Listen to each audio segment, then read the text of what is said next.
बिस्मिल्लाहिर्रहमानिर्रहीम अस्सलाम वालेकुम खैर इट्स मी आतिफ वक्कास और ये लेक्चर नंबर 1 है चैप्टर नंबर 11 इलेक्ट्रोस्टैटिक्स का। और ये उस लेक्चर सीरीज़ का हिस्सा है जो मैं ऑलरेडी स्टार्ट कर चुका हूँ। इसमें मैंने आपको बताया था कि फ़र्स्ट ईयर फिज़िक्स के फर्स्ट चैप्टर से लेकर सेकेंड ईयर फिज़िक्स के लास्ट चैप्टर तक सारे चैप्टर्स कवर करेंगे। लेकिन चूँकि अभी एमडीकेट का टेस्ट करीब आ रहा है तो मैं चाहता हूँ कि पहले वो चैप्टर्स कवर कर लूँ जो पीएमसी के सिलेबस में शामिल है। और ऑलरेडी चूँकि मैं फ़र्स्ट ईयर के 4 चैप्टर्स कंप्लीट कर चुका हूँ और 5वें चैप्टर्स में मैं सेंट्रीपिटल फोर्स तक का कोर्स कवर कर चुका हूँ, तो उसके बाद का कोर्स पीएमसी के सिलेबस में मौजूद नहीं है।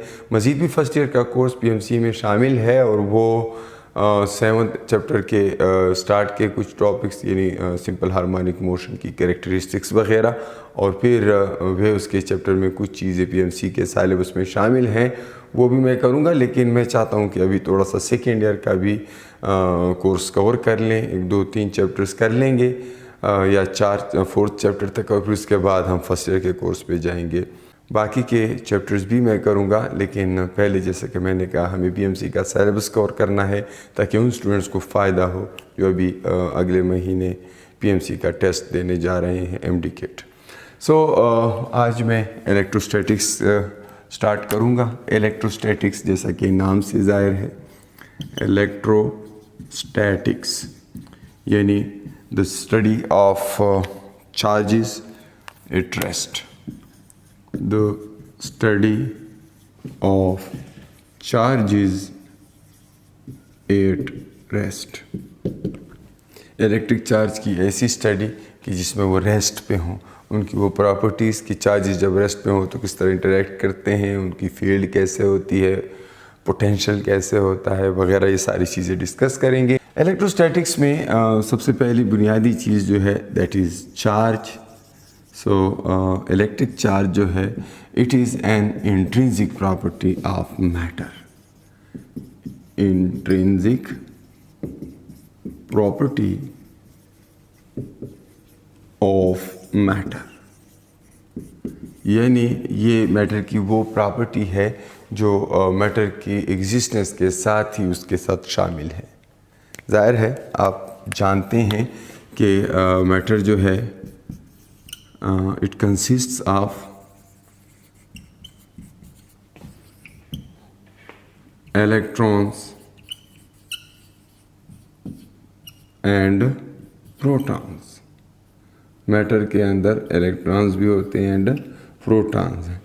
एंड इलेक्ट्रॉन और प्रोटॉन के अलावा भी चीज़ें मौजूद होती है, बट फ़िलहाल चूँकि मैं उनके चार्ज में इंटरेस्टेड हूँ, उन इंटरेक्शंस में इंटरेस्टेड हूँ जो कि चार्ज की बेस पे होंगी, तो मैं इसमें चार्ज पार्टिकल्स का जिक्र कर रहा हूँ, इलेक्ट्रॉन और प्रोटॉन।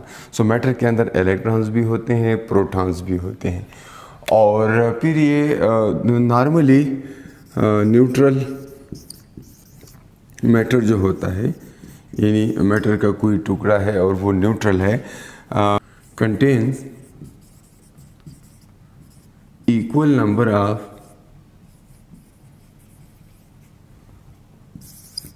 electrons and protons।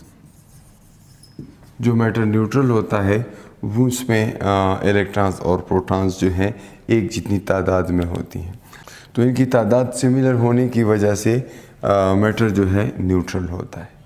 लेकिन अगर इलेक्ट्रॉन और प्रोटॉन की तादाद में फ़र्क आ जाए तो फिर क्या होगा, उस मैटर के ऊपर एक्सेस चार्ज अपीयर हो जाता है, जिसे हम एक्सेस चार्ज कहते हैं।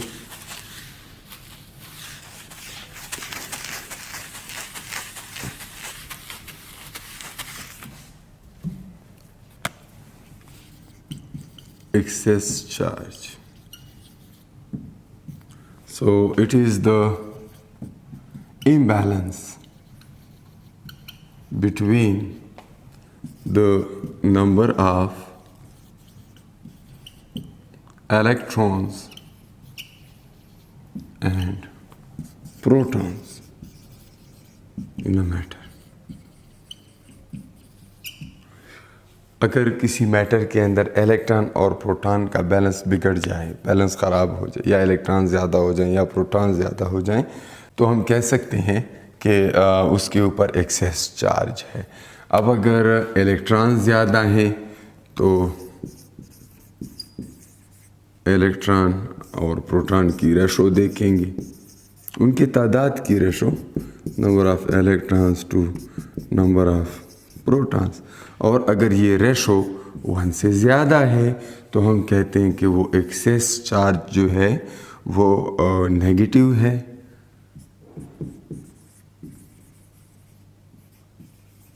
और अगर हम कहते हैं कि जी यही जो number of electrons to number of protons, अगर ये रेशो 1 से कम है तो इट मीन्स ऊपर वाली क्वांटिटी कम है, नीचे वाली क्वांटिटी ज़्यादा है, तो प्रोटॉन ज़्यादा होंगे, इलेक्ट्रॉन कम होंगे, तो उस ऑब्जेक्ट के ऊपर पॉजिटिव चार्ज अपीयर होगा। ठीक है, तो बुनियादी तौर पे न्यूट्रल एटम्स में तो दोनों की तादाद बराबर होती है, लेकिन फिर कुछ तरीके हैं जिसके ज़रिए से हम एक्सेस चार्ज किसी बॉडी के ऊपर लेके आ सकते हैं। और यहाँ पर इलेक्ट्रॉन और प्रोटॉन के ऊपर जो है एलिमेंट्री चार्ज होता है, थोड़ा उसकी बात कर लूँ, फिर हम इनकी मुख्तलिफ प्रॉपर्टीज़ की तरफ जाएंगे। इलेक्ट्रॉन और प्रोटॉन के ऊपर चार्ज कितना होता है? मैं ज़्यादा चार्ज की उस डिफिनीशन की तरफ नहीं जा रहा जो पार्टिकल फिज़िक्स में हम करेंगे। इलेक्ट्रिक चार्ज बस हमारा एक्सेस चार्ज के साथ काम होगा इस पार्टिकुलर कोर्स में।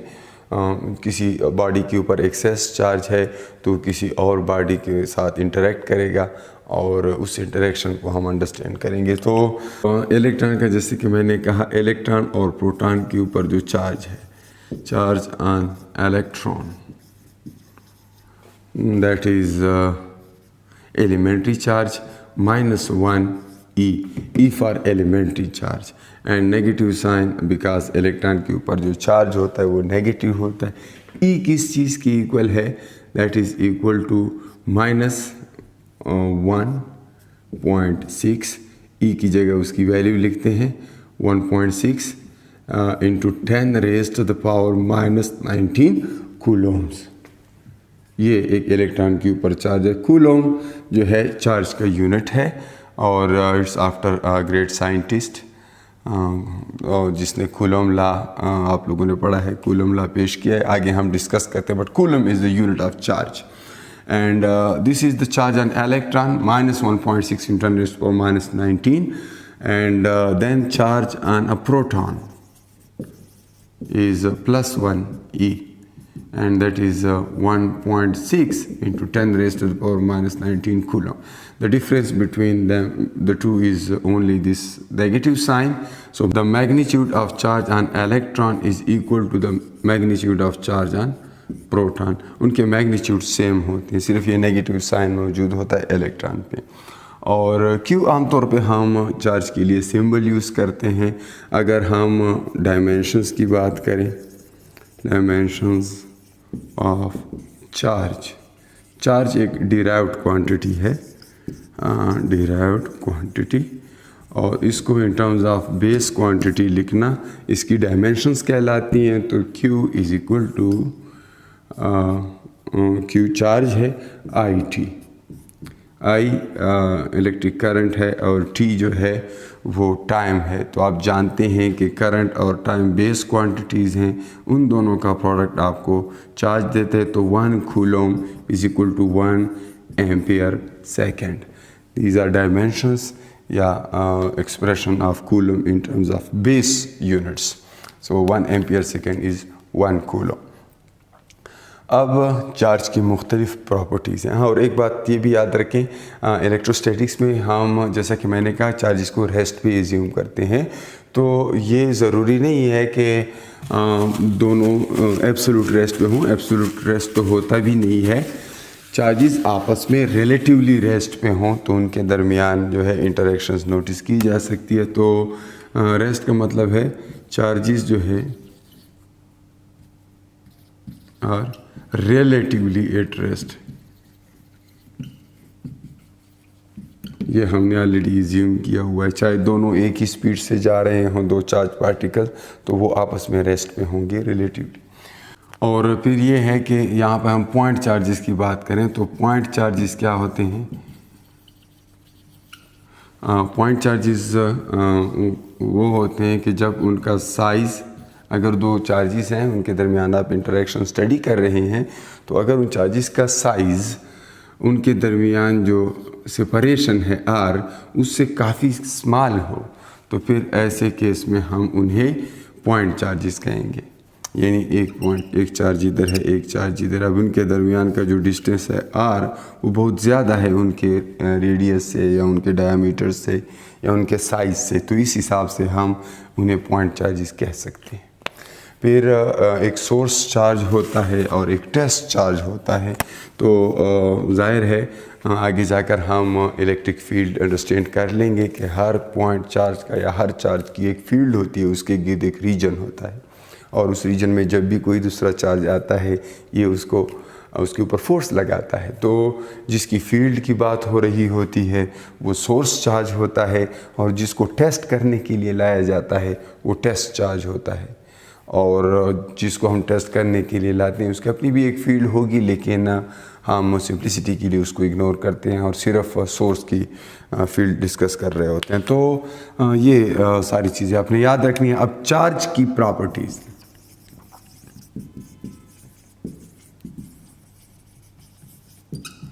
चार्ज की कुछ बहुत इम्पॉर्टेंट प्रॉपर्टीज़ हैं जिसमें हम देखेंगे एडिटिव प्रॉपर्टी, फिर हम देखेंगे कि कंजर्वेशन, चार्ज कंजर्व्ड है, फिर क्वांटाइजेशन, चार्ज क्वांटाइज्ड है, और इनवेरिएंट, रिलेटिविस्टिकली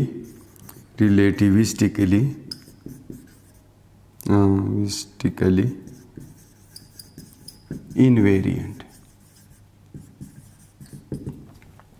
तो ये चार्ज की कुछ प्रॉपर्टीज़ हैं जिसको मैं आगे एक्सप्लेन करता हूँ। एडिटिव प्रॉपर्टी का मतलब क्या है?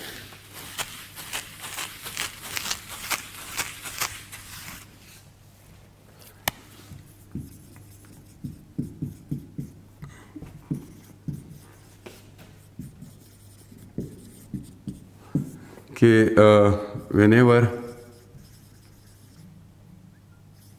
charges are added, they are added algebraically, यानी हमने उनके साइन को याद रखना है। फॉर एग्ज़ाम्पल एक बॉडी है जिसके ऊपर कुछ चार्ज है, लेट्स सपोज मैं कहता हूँ इसके ऊपर +10 जो है माइक्रोकूलम चार्ज है, और मैं इसको एक और कंडक्टर के साथ कनेक्ट करता हूँ, इसी साइज़ का है, और मैं कहता हूँ कि जी उसके ऊपर जो चार्ज है वो 5 माइक्रोकूलम्स है, 5 माइक्रोकूलम्स है। और अब मैं इन दोनों को टच करता हूँ, तो जब मैं इन दोनों को टच करता हूँ तो इससे क्या होगा, उनका चार्ज आपस में ऐड होगा, और इस पूरे सिस्टम का जो चार्ज होगा जब ये दोनों आपस में इकट्ठे होंगे ना, तो तब उसका जो चार्ज होगा that would be 10 + 5 that is equal to 15 microcoulombs. अब ये 15 माइक्रोकूलम इस पूरे सिस्टम का चार्ज है, आपने सिंपली दोनों को ऐड करना है, और फिर जब सेपरेट करेंगे तो उसके अलग से रूल्स हैं, वो आगे पोटेंशियल्स डिस्कस करने के बाद हम अंडरस्टैंड करेंगे। लेकिन बहरहाल चार्ज टोटल जो है 15 माइक्रोकूलम है, और जब सेपरेट करेंगे तो उस चार्ज के फिर 2 हिस्से हो जाएंगे। अगर तो इक्वल साइज़ है दोनों का तो इक्वल दोनों को मिलेगा, लेकिन अगर एक का साइज़ कम है और दूसरे का साइज़ ज़्यादा है तो अकॉर्डिंगली बड़े साइज़ वाले को ज़्यादा चार्ज मिलेगा। लेकिन अगर मैं ये कह दूं कि ये -5 माइक्रोकूलम्स है, तो जब मैं इनको ऐड करूंगा तो जैसे मैंने यहाँ पे लिखा है कि अलजेब्राइकली ऐड करेंगे। अलजेब्राइक एडिशन में ये होता है कि प्लस और माइनस दोनों नंबर्स होते हैं, तो यहाँ पर हमारे पास 5 माइक्रो कूलम्स टोटल चार्ज आएगा। तो चाहे मैग्नीट्यूड इसका 10 है और इसका 5 है, लेकिन इनको जब कंबाइन करते हैं तो नेगेटिव साइन को याद रखेंगे और हमारे पास टोटल जो है उनका डिफरेंस है and that is 5 micro coulomb. फिर अगर दोनों नेगेटिव हों फिर -15 माइक्रो कूलम होगा। और जब इनको सेपरेट करेंगे तो उस पर यह होगा कि जैसा मैंने कहा, लार्जर पे ज़्यादा चार्ज और स्मॉलर पे कम चार्ज आएगा। वजह यह है कि दोनों की पोटेंशियल सेम होनी चाहिए, वो आगे डिस्कस करेंगे। ये याद रखें कि जब भी हम इनको ऐड करेंगे, अलजेब्राइक एडिशन होगा, ऐसे हो सकता है कि एक चीज़ पे 1000 नैनो कूलम या माइक्रो कूलम या मिली कूलम जितना भी दिया गया है इतना चार्ज हो, और उस जितना नेगेटिव में आप चार्ज दें तो मुकम्मल तौर पे वो न्यूट्रल भी हो सकता है, ज़ीरो भी हो सकता है। और यही वजह है कि बहुत ज़्यादा इलेक्ट्रॉन्स किसी मटेरियल में, जैसे अगर आप कॉपर की मिसाल लें तो कॉपर में 1 मीटर क्यूब में तकरीबन 10⁻28 फ्री इलेक्ट्रॉन्स होते हैं 1 मीटर क्यूब में। अब इतने ज़्यादा फ्री इलेक्ट्रॉन्स हैं, इतना ज़्यादा नेगेटिव चार्ज है, फिर भी कॉपर का एक टुकड़ा न्यूट्रल होता है, बिकॉज़ जितने उसमें नेगेटिव इलेक्ट्रॉन्स हैं उतने ही उसमें प्रोटॉन्स हैं, तो इसलिए वो फिर इलेक्ट्रिकली न्यूट्रल होता है। और एग्जांपल के तौर पे अगर मैं बताऊं कि कोई चार्ज्ड कैपेसिटर है तो वो क्या होता है, इलेक्ट्रिकली न्यूट्रल। वहाँ पे ये प्रॉपर्टी यूज़ हुई है क्योंकि एक प्लेट पे प्लस क्यू चार्ज है, एक प्लेट पे माइनस क्यू चार्ज है, दोनों को ऐड करेंगे Q plus Q minus Q आपको ज़ीरो मिलेगा, तो ओवरऑल कैपेसिटर न्यूट्रल होता है। फिर अगर आप बात करें पी टाइप सेमीकंडक्टर की या एन टाइप सेमीकंडक्टर की, हम डोपिंग कर लेते हैं। डोपिंग आप जानते हैं, किसी सेमीकंडक्टर में इम्प्योरिटीज़ ऐड कर लेते हैं, तो P type and N type semiconductors जो होते हैं उसमें बहुत ज़्यादा जो है पॉजिटिव होल्स होते हैं और इलेक्ट्रॉन्स होते हैं। बिल्कुल इसमें बहुत ज़्यादा इलेक्ट्रॉन्स और पॉजिटिव होल्स होते हैं, लेकिन फिर भी ये इलेक्ट्रिकली न्यूट्रल होते हैं, बिकॉज़ जितने उसमें इलेक्ट्रिकली न्यूट्रल, बिकॉज़ जितने उसमें पॉजिटिव होते हैं उतने ही उनमें नेगेटिव होते हैं। तो इस तरह से इनमें यहाँ पे ये प्रॉपर्टी यूज़ हुई होती है, एडिटिव प्रॉपर्टी, तो इसको आपने याद रखना है। फिर दूसरी जो प्रॉपर्टी है चार्जेस की, दैट इज़ कंजर्वेशन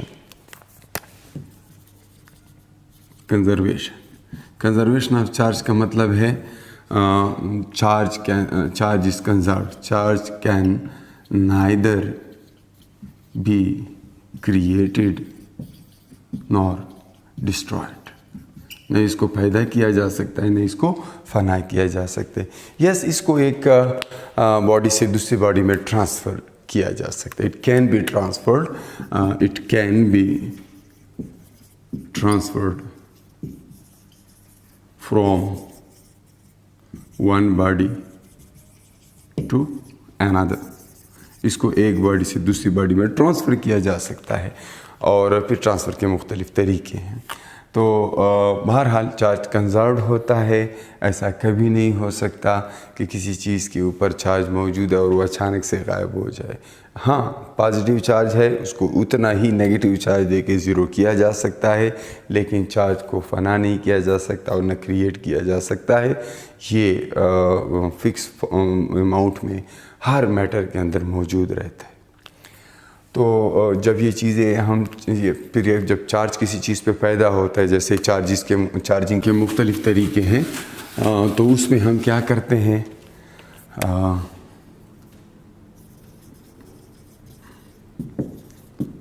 चीज़ों के ऊपर चार्ज पैदा कर लेते हैं। तो इसका ये मतलब नहीं है कि जो है कंजर्वेशन को हम वायलेट कर लेते हैं, जिसमें एक तरीका है रबिंग के ज़रिए, यानी फ्रिक्शन की फोर्स हम लगाते हैं और चार्ज एक बॉडी से दूसरी बॉडी में ट्रांसफ़र हो जाता है।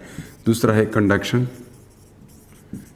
यानी वायर के ज़रिए एक चार्ज, फॉर एग्ज़ाम्पल एक चार्ज बॉडी है, वहाँ से कनेक्टिंग वायर लगा लेते हैं, किसी दूसरी बॉडी के साथ टच कर लेते हैं, तो इसमें पॉजिटिव है तो वहाँ से इलेक्ट्रॉन भागते हुए यहाँ आएंगे और उसके ऊपर जो है पॉजिटिव चार्ज अपीयर हो जाएगा।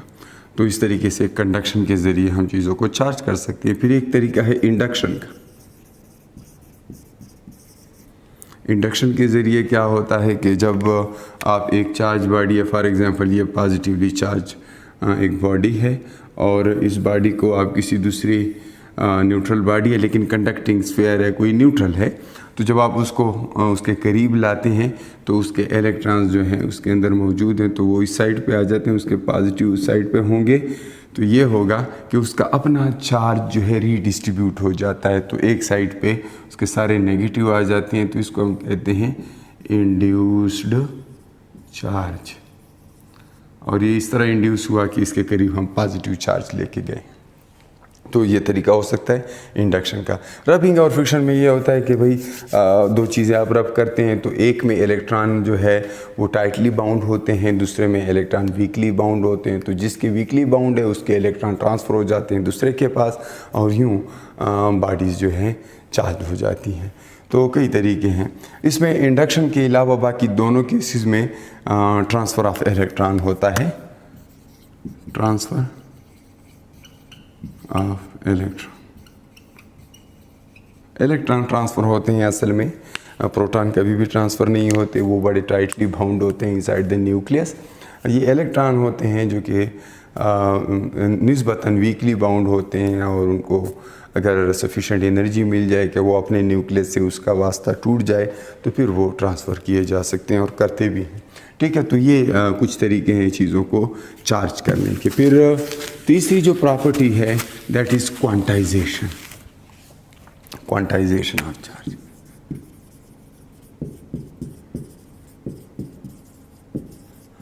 क्वांटाइजेशन का मतलब ये है कि जैसा कि पहले भी मैंने बात की कि चार्ज जो है वो because of electrons and protons होता है। तो Q is equal to NE, ये हमेशा एलिमेंट्री चार्ज का इंटीग्रल मल्टीपल होता है।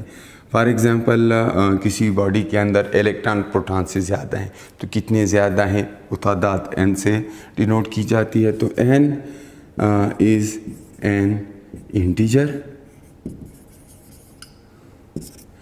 and it is the difference between the number of protons and electrons. N is the difference between the number of protons and number of electrons. तो अगर किसी चीज़ में proton ज़्यादा हैं तो इसका मतलब है इस डिफरेंस से n पॉजिटिव आएगा, तो उसको यहाँ पे पुट करेंगे।